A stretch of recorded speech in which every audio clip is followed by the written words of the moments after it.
Welcome, everyone. My name is Stephen Leon, and I'm running for the House of Representatives in Maryland's 8th Congressional District. Today, I have an interview with Bruce de Torres from the American Small Business League.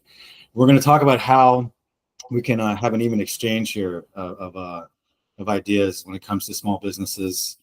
I was reached out to him last week, and these numbers are staggering. So 99.9% of all small businesses are small businesses. 34.7 million businesses create 98% of net new jobs. They employ almost half of all workers and generates about 44% of GDP.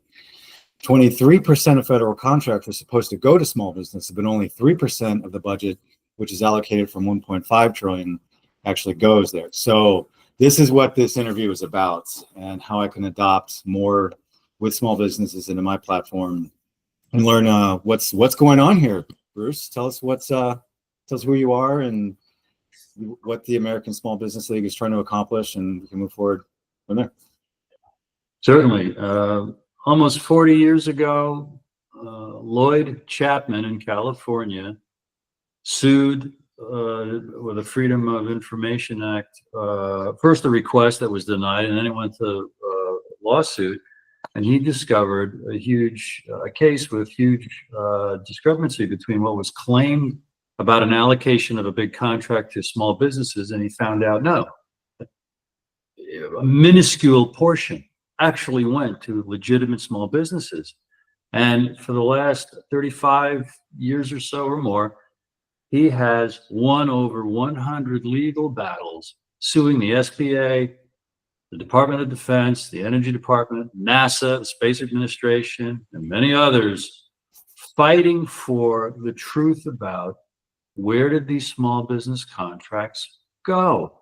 And he found the results you just shared with us, that instead of the legally required 23% of all federal contracts going to legitimate small businesses, in reality, something as little as 3 or 4% actually do, and the rest goes to huge corporations, Fortune 500 companies.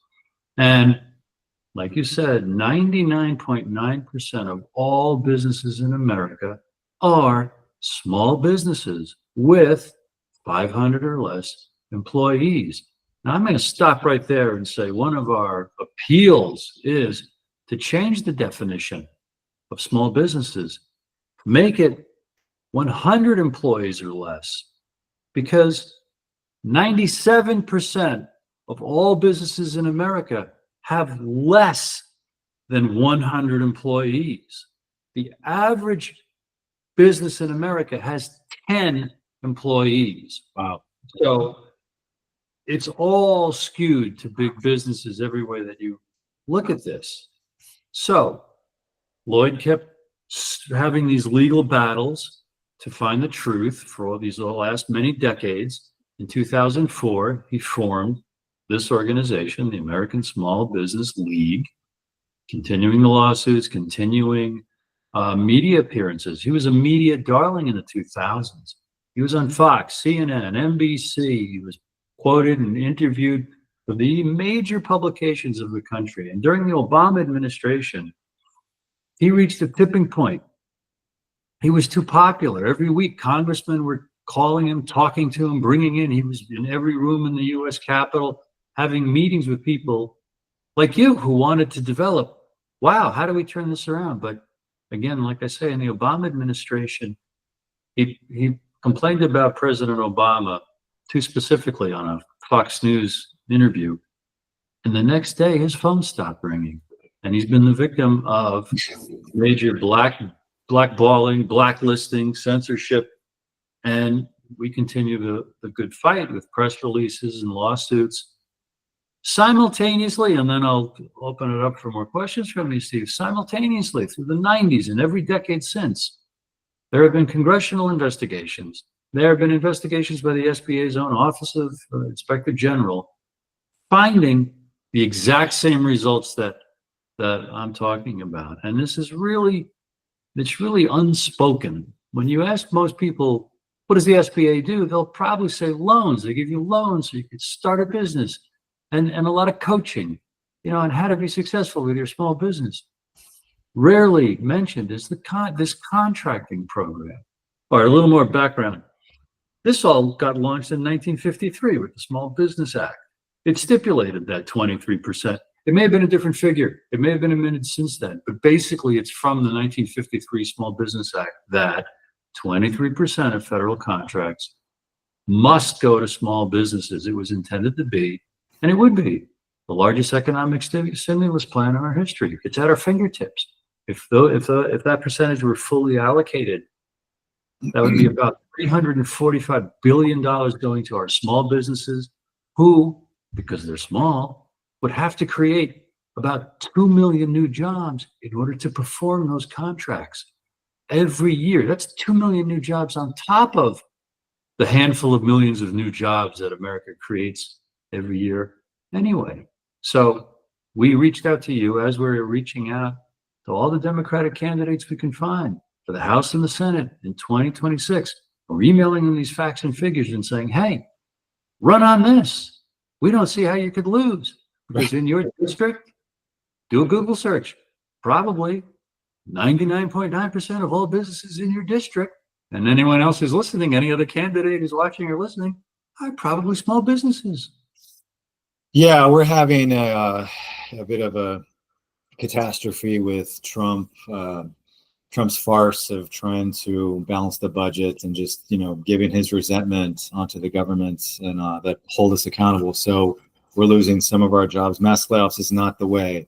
It's a bit of a corporate cliche, and that seems to be the culprit. I'd have to do some more digging here when it comes to why small businesses aren't getting the money that they should be getting, 23% at least.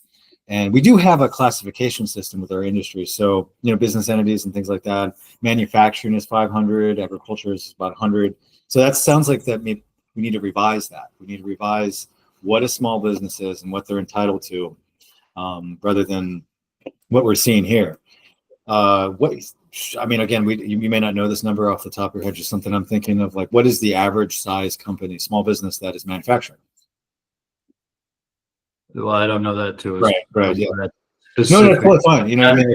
Yeah, that's the idea here, is just to get our facts and data. Like, it's so much easier to, like, when I'm working or drafting any kind of proposal that's novel, new, I will find out that data and I'm able to do that. So yeah, I just thought I'd kind of pick your brain for a second there. So yeah, it definitely, that was before we had talked earlier, was 2 days ago. You just remember the name of the person from ASBL that contacted me last week. But I jumped right on this, and I was like, okay, it sounds, what I'm thinking, if it's first thing that popped in my head, I just have this preponderance that one of the major problems in our society is corporations, and just how they're buying even our politicians and everything, writing our bills and everything like that. But again, I have to be fair. It's like, it's the balance of stuff. It's not just like, just saying that all corporations are inherently evil or whatever. There needs to be some mitigation there. So that was the first thing that popped in my head. This is probably some form of, the corporations are buying up both aisles. It's just the ideologues are, at the forefront of behind that. And really what is happening is you have the candidates on either aisle going after each other, and it's just like a front. They're like pawns for the corporations, and it's just dividing us. It's ridiculous. When most of these, the way that I see this, you peel away the onion, and you find that most of these issues are nonpartisan. It's kind of upsetting. But anyway, so I'm running in the Democrat Party, and so then the other thing I was thinking, you just confirm that now, is that the how we classify what a small business is. So if we need to look at those two areas right there, and if there's more, I'm open to hear it. Then that's something I can draft a bill on, and and there has been previous legislation to address these issues, right? Yes, that have been introduced. I don't think anything comprehensive has passed. Right. In 2009 and then in 2011, I think both by Representative Hank Johnson from Georgia, and I think both called the Fairness and Transparency in Small Business Contracting. They proposed very simple, logical, limits. The 2011 one, the basic point of it was to remove large firms from small business contracting. Why would that be controversial? Why can't more representatives get behind something like that? as you were talking before about who is standing in the way or preventing this or whatever, we have found that more often than not, it's the Pentagon, and they because they also spend the lion's share on contracts because they're such a gigantic part of it, of the yearly expenditures and the yearly budget, and they seem very beholden to the giant corporations that they have been serving for decades, the Boeing and the Raytheon and the Northrop Grumman. So that's just, for you and anyone else who wants to look into it, on our site, asbl.com, we have years and years and years of these reports posted. I'm in the process of better organizing how things are found on our website, because I want to be able, for every claim I say, I want to be able to send you, here's the document or 2 or 3 or 5 or 10, boom, that establishes this. Right. And another word of caution, anyone corroborating what you're hearing right now, depending on how often you search or what search engine you use or what AI platform you use, these numbers are all going to shift and be a little different. I've been on this job now for 3 months, okay, and I'm corroborating everything as I got to know Lloyd over the last couple of years. And so that's that caveat, Steve. This is like, tomorrow the number of what the federal budget is and, might change, but more or less it's in this ballpark that 1.5 trillion is spent by the government every year on contracts. That's 26% of its total annual spending. The figure I'm sharing these days is annually the government spends a little less than $7 trillion, 6.8. So 26% of that, 1.5 trillion, is spent on contracts to private firms for goods and services. 23% of 1.5 trillion supposed to go to small businesses, and that's 345 billion. That's what should be going to small businesses. Like I said, tomorrow that figure is going to change on your search. Friday it's going to be a little different, but it's all in this realm of reality, this realm of scandal, if you ask me. Yeah, I know what you mean when it comes to information bubbles. I'm a student of, that's the cool thing about political science, is it gives me the opportunity to study all the sciences. So when it comes to like anatomy, women's heart beats 10 times more a minute. And I had previously found some other article that said 6 to 8, but it's about 10. And it's like the source of it, and I've been working in the patent world for about 15 years, and there's certain articles and publications, LexisNexis and things like that are reputable. Plus there's that media bias chart that's also my platform. So I also know what you mean when it comes to, so I have 16 new items. Like, sure, Democrat Party, you know what I mean? It's the traditional social issues and things like that. And as time goes on, those improve. So there's no need to progress trap some of those things. But the way that my website is set up now, it's just, I don't even use drop downs. It's not even alphabetical. It's just 16 items, and it's kind of tricky for anybody, at least right now. I need to work on my grounding. That's the biggest thing when I get donations, is getting people out, and balancing. I have a day job, I'm not going to quit that. I have to be able to support myself. So, yeah. And so I'm working on a new website format. I've already posted some of the drafts on Twitter or X. So just the way that the menus are set up and just grab you, and it makes, because you know what I mean?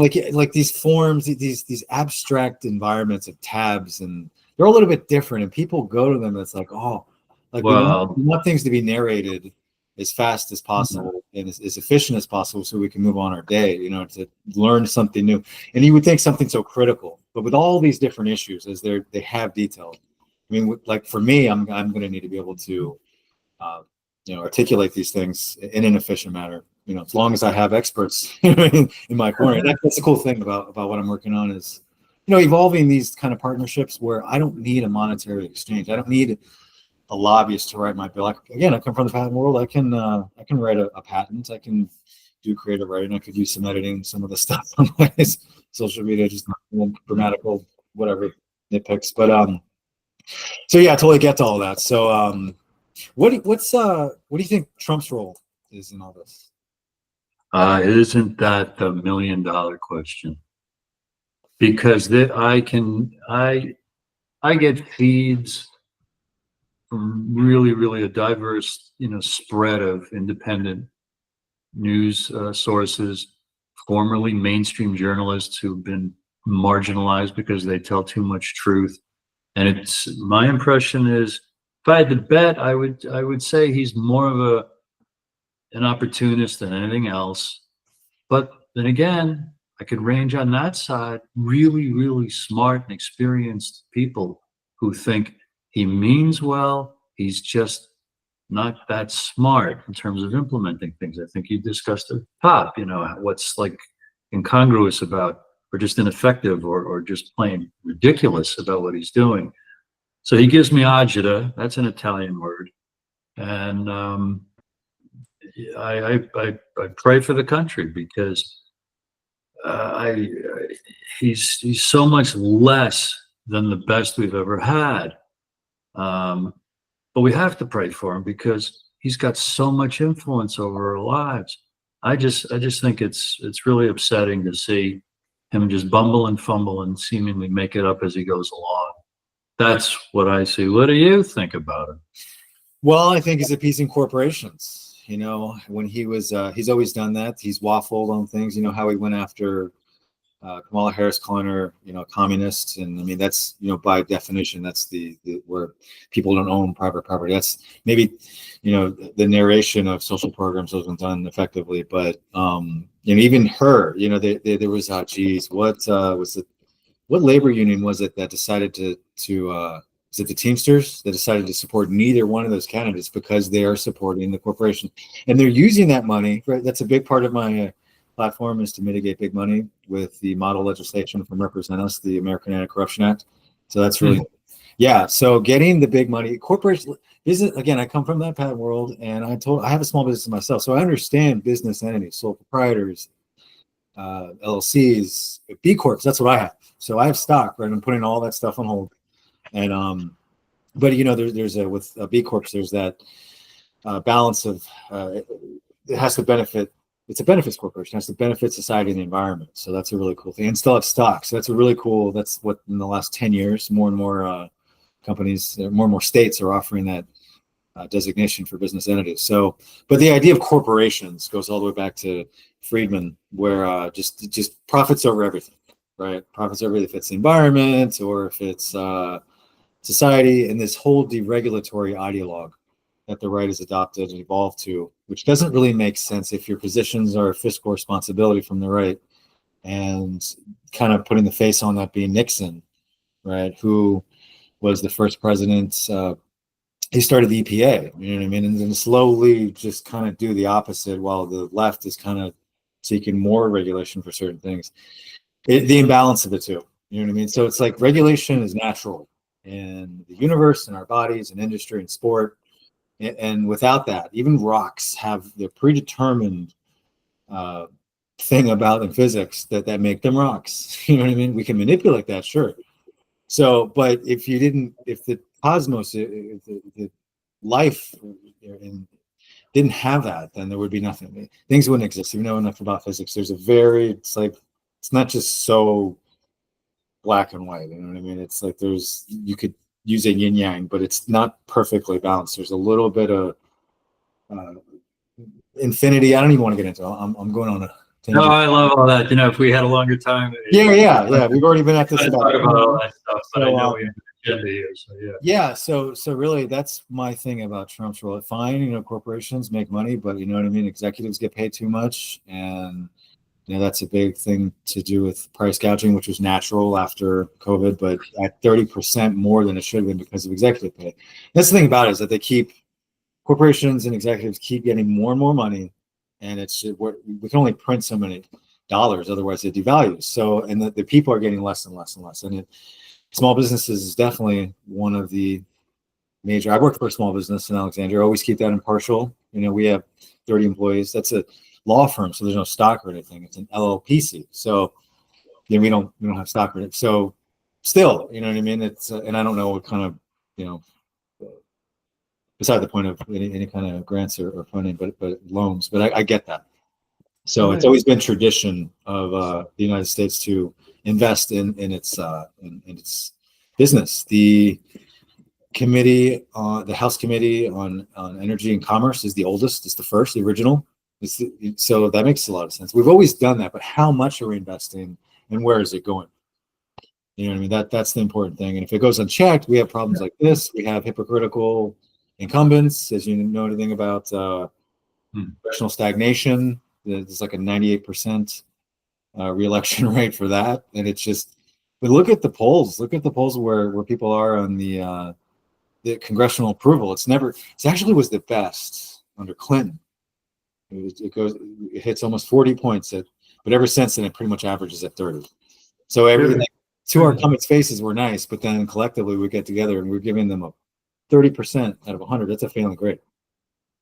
So yeah, I mean, I pretty much, I would really like to learn more and work with you guys. I'm working with Pause AI. I'm working with there's this new thing, the taxation of big data, and other organizations where again that's a cool thing. That's just, this is what I set out to do, where it's evolving, where I don't need monetary exchange. I don't need to be lobbied to, like, you can listen to lobbyists and things like that, you know what I mean? But I don't need to have that benefit from it. The conundrum is that the money that they would contribute to get your face out there, and then the media will take a hold of it. And there's definitely aspects of plutocracy in media, not all of it, even in, so those are my challenges.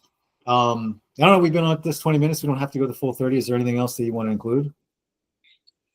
No, maybe just recap the obvious, Steve. We want to inspire a candidate like you to study these facts and figures that I've brought to you, so that you reach an internal tipping point. Like, wow, this is as important as my other top 5 or 6 things that I would tell my district as a reason to send you to the House, so that you could work on this, and this, and also this.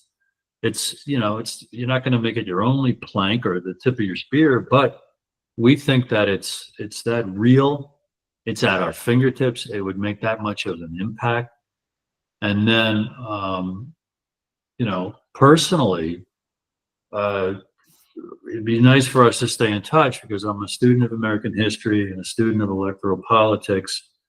And I'm also a professional communicator, not only as a marketer, but as a performer and as a past actor, and the whole package of how does a candidate make himself most appealing in all the vectors that influence a human being, from how you speak, how you look, what's on your website, because I come from a sales and marketing background. So if you want to, brainstorm about all those things, I would welcome those kind of conversations too. So that's kind of just bonus on top of this core message from the American Small Business League, ASBL.com. Learn all about it. No, you're right. Equal priorities. That's my thing. Some people are single issue voters. They don't always know that. But for me, my position, since things have gone so unchecked for so long, I'm on top of all this stuff. So climate change is my #1 thing. But yeah, I would definitely like to hear more and work with you again, just what I do with other organizations also in follow up. We've got plenty of time here, which actually, no, we don't have much time before the 120th Congress primary, which is next June after this year, June 2026. So that just flies right by. So yeah, I'd definitely like to do another show and see where we're at, and I can draft up some things and kind of get your. Yeah, and as you look at the material I've sent, whatever you can't find corroboration for, I'm going to be organizing it better at my end. Ask for what you want. Bruce, can you clarify that? Bruce, do you have a better source for this? If you did stuff like that, I'd be very, very happy to, help as much as I can. Yeah, it's all about, listening to the experts, finding the problems, and you can have the solution.